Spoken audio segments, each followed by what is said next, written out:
WhatsApp, Facebook, Instagram, Twitter जैसी social media apps पर आज मिलियंस ऑफ यूजर्स हैं और इंडिया में करीबन 1 बिलियन लोग डेली बेसिस पर इन एप्स को यूज करते हैं। तो क्लियरली इस पॉइंट से सबसे बड़ा टेक अवे यही है कि इंडिया इन प्लेटफॉर्म्स का सबसे बड़ा यूजर है। लेकिन आप सबने नोटिस करा होगा कि इन सब सोशल मीडिया ऐप से एक भी सोशल मीडिया ऐप इंडियन नहीं है। दुनिया की सबसे बड़ी पॉपुलेशन और सेकंड लार्जेस्ट इंटरनेट यूज करने वाले देश के बाद भी इंडिया के पास आज खुद का कोई सोशल मीडिया नहीं है। आखिर सत्या नडेला, सुंदर पिचई, पराग अग्रवाल जैसे अमेजिंग इंजीनियर्स देने वाला इंडिया आज खुद का सोशल मीडिया ऐप क्यों नहीं बना पाया? क्यों कू और हाइक जैसे Indian social media apps shut down होते जा रहे हैं? हाल तो इतना खराब है कि इंडियन गवर्नमेंट की खुद की ऐप संदेश भी आज फेल हो चुकी है। तो आखिर क्या कमी है इन इंडियन एप्स में? तो चलिए आज इस वीडियो में एक्सप्लोर करते हैं कि इंडिया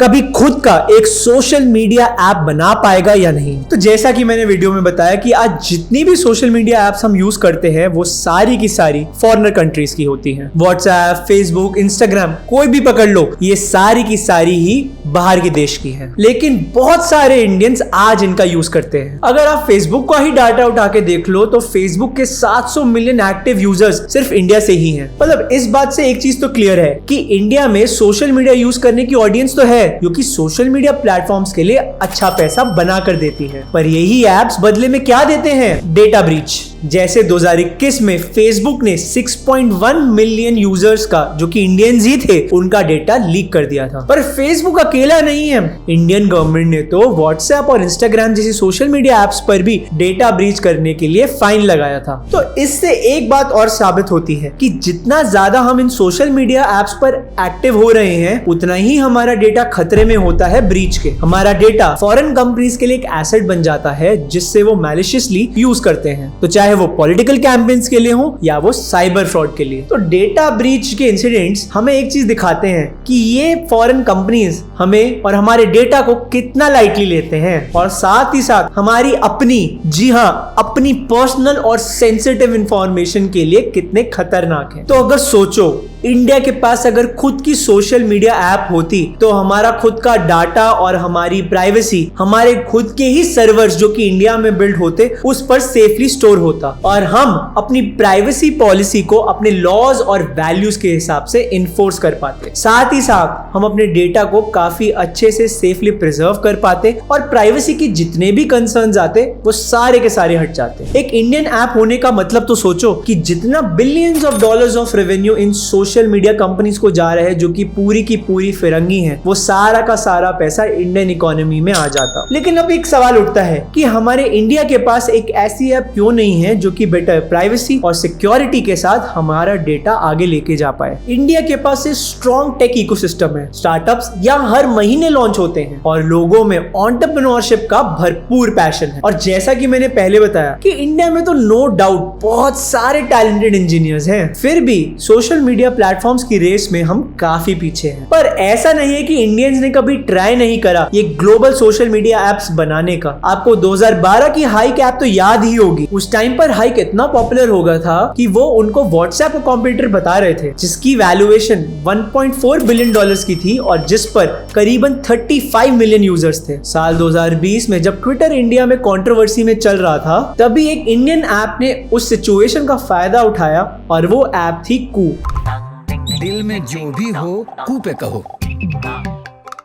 इसके बारे में भी आपने काफी सुना होगा। कू इंडिया में 2020 में लॉन्च हुई थी और उस टाइम पे वो इंडिया में ट्विटर का कंपटीशन थी। ये ऐप काम करने में तो ट्विटर की तरह ही थी, बट ट्विटर से उसमें एक बड़ा फर्क था कि ये ऐप इंडियंस के लोकल वर्नाकुलर और रीजनल लैंग्वेज में भी अवेलेबल थी, पर वहीं ट्विटर सिर्फ इंग्लिश में ही अवेलेबल थी। यही कू की यूएसपी थी और वो चली भी इंडिया में उसी टाइम पर। इसमें काफी बड़े बड़े पॉलिटिशियंस जैसे पीयूष गोयल, रविशंकर और सेलिब्रिटीज जैसे कृति सनन, अनुपम खेर, कंगना रनौत के साथ साथ काफी सारे फेमस स्पोर्ट्स पर्सनालिटीज जैसे हिमा दास, साइना नेहवाल ने भी अपना कू पर अकाउंट बनाया, जिससे कू का खूब प्रमोशन हुआ और कू पर भाई साहब 28 मिलियन यूजर्स हो गए थे और नवंबर 2022 तक कू की वैल्यूएशन $275 मिलियन हो चुकी थी। आपको पता है कि 2020 में ही टिकटॉक इंडिया से बैन हो चुका था। उसके बाद इंडिया में काफी सारे नए सोशल मीडिया एप्स जैसे मौज, MX टकाटक, चिंगारी जैसे कई सारे प्लेटफॉर्म मार्केट में आ चुके थे। कुछ इसी टाइम में गूगल शॉर्ट वीडियो ऐप से भर गया था, जो सब अलग टिकटॉक बनाने की कोशिश कर रहे थे। और इन ऐप्स ने जो ग्रोथ देखी वो फिनोमिनल थी। इनमें से एक ऐप प्रोपोसो ने तो सिर्फ 2 दिन में 22 मिलियन यूजर्स ऐड कर लिए थे। सारे ऐप्स ने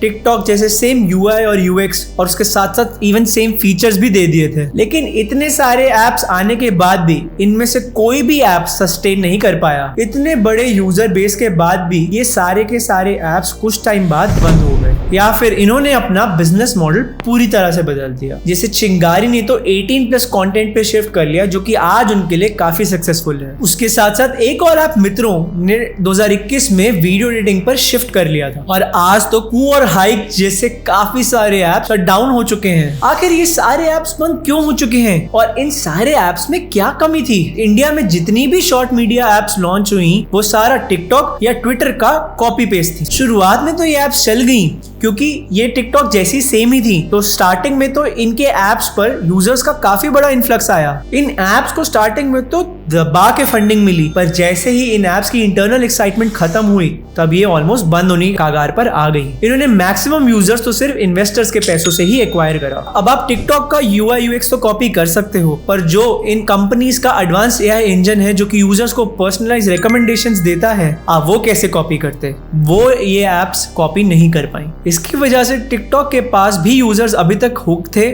और डेली 1 घंटा स्पेंड करते थे। दूसरी तरफ Indian short video apps innovation करने में फेल रही और यूजर्स को ये बात समझने में देरी नहीं लगी, और जैसे ही उन्हें रियलाइज करा इन एप्स का ग्रोथ और एंगेजमेंट दोनों डाउन आ गया। तो ये बात तो प्रूव हो गई थी कि नकल के लिए भी अक्ल की जरूरत है। अब क्योंकि इनका बिजनेस मॉडल तो खराब था ही, तो कंपनी यूजर्स को एक्वायर करने के लिए बड़े पैसे खर्च कर रही थी, पर उन्हीं यूजर्स से उनको कोई पैसा वापस नहीं मिल रहा था। इसलिए सारे short creators YouTube shorts, Instagram reels और इन सब प्लेटफॉर्म्स पर शिफ्ट हो गए, और उसके साथ साथ उनकी ऑडियंस को साथ में जाना ही था। और 2020 से लेके आज तक YouTube shorts, Instagram reels, Facebook इन सब का ही दबदबा है। ये आज इंडियन मार्केट में ही जाइंट कंपनीज बन चुकी हैं। इन सोशल मीडिया कंपनीज ने हाल तो इतना खराब कर दिया है कि इंडियन गवर्नमेंट की खुद की ऐप संदेश, जिससे आप एक दूसरे को मैसेज कर सकते हो, उस पे तो कोई जानता ही नहीं है कि वो क्या है आज की डेट में। कौन है ये लोग? कहां से आते हैं? इनफैक्ट इंडियन गवर्नमेंट का एक्सपेरिमेंट पूरी तरह से फेल हो चुका है। तो क्या इंडिया में कभी भी कोई सोशल मीडिया ऐप नहीं बन सकती है जो कि ग्लोबल लेवल पर जा पाए? मैं कहूंगा बिल्कुल बन सकती है, पर हमें कुछ चीजों पर फोकस करना पड़ेगा। सबसे पहला तो है कि एक सोशल मीडिया ऐप का सक्सेस है कि कुछ यूनिक और इनोवेटिव फीचर्स लेके आना। सिर्फ एग्जिस्टिंग ऐप के क्लोन्स बनाने से काम नहीं चलेगा। हमें AI based recommendations, personalised AI engine, ऐसी सारी इनोवेशंस लेके आनी पड़ेंगी ताकि वो सिर्फ इंडियन यूजर्स को ही हुक ना रखे, पर ग्लोबल लेवल पर भी यूजर्स को एफिशिएंटली एक्वायर कर सके। सेकंड है प्राइवेसी और डेटा सिक्योरिटी। जहां बाहर की कंपनीज प्राइवेसी और डेटा सिक्योरिटी पे फोकस नहीं करती हैं, इंडियन सोशल मीडिया एप्स के पास एक चांस है कि वो यूजर्स की प्राइवेसी और डेटा सिक्योरिटी पर फोकस करके इस मार्केट को जीत सकती हैं। पर इसके साथ साथ इंडियन सर्वर्स पर इस डेटा को होस्ट करने के लिए ट्रांसपेरेंसी और प्राइवेसी पॉलिसीज को स्ट्रिक्टली इंप्लीमेंट करने की जरूरत है। इंडिया को एक सिक्योर प्लेटफॉर्म बनाना पड़ेगा जिससे यूजर्स का ट्रस्ट भी बढ़े और साथ साथ उनका डेटा ब्रीच ना हो। और तीसरा है क्रिएटर्स और मोनेटाइजेशन पे फोकस। कंटेंट क्रिएटर्स को सपोर्ट करने के लिए बेटर मोनेटाइजेशन टूल और फाइनेंशियल असिस्टेंस प्रोवाइड करना बहुत जरूरी है। ऐसे इनोवेटिव मॉडल्स क्रिएट करने पड़ेंगे जो कि क्रिएटर्स और यूजर्स दोनों के लिए फेयर हो। लोकल क्रिएटर्स को प्रमोट करने से ऐप का एंगेजमेंट और पॉपुलैरिटी दोनों बढ़ेंगी। तो इस वीडियो से तो एक ही चीज सीखने को मिलती है कि कॉपी करने से कुछ नहीं होगा, आपको यूनिक फीचर्स और इनोवेशन लेके आनी ही पड़ेगी, चाहे वो सोशल मीडिया ही क्यों ना हो। इसके साथ साथ हमें एक सस्टेनेबल बिजनेस मॉडल बनाना होगा जिससे रेवेन्यू जनरेट हो सके और इन्वेस्टर्स को भी कंसिस्टेंटली इन मॉडल्स पर इन्वेस्ट करके ROI मिल सके। पर अगर आपके पास बिजनेस में पैसा कमाने के लिए कोई बिजनेस मॉडल ही नहीं है तो आपके बिजनेस का फेल होना तो सर्टेन ही होगा। तो इस वीडियो के लिए बस इतना ही, और अगर आप जानना चाहते हैं कि स्टारबक्स इंडिया क्यों छोड़ के जा रही है, check out this channel for more videos. तब तक के लिए मैं आपको मिलूंगा नेक्स्ट वीडियो में। जय हिंद।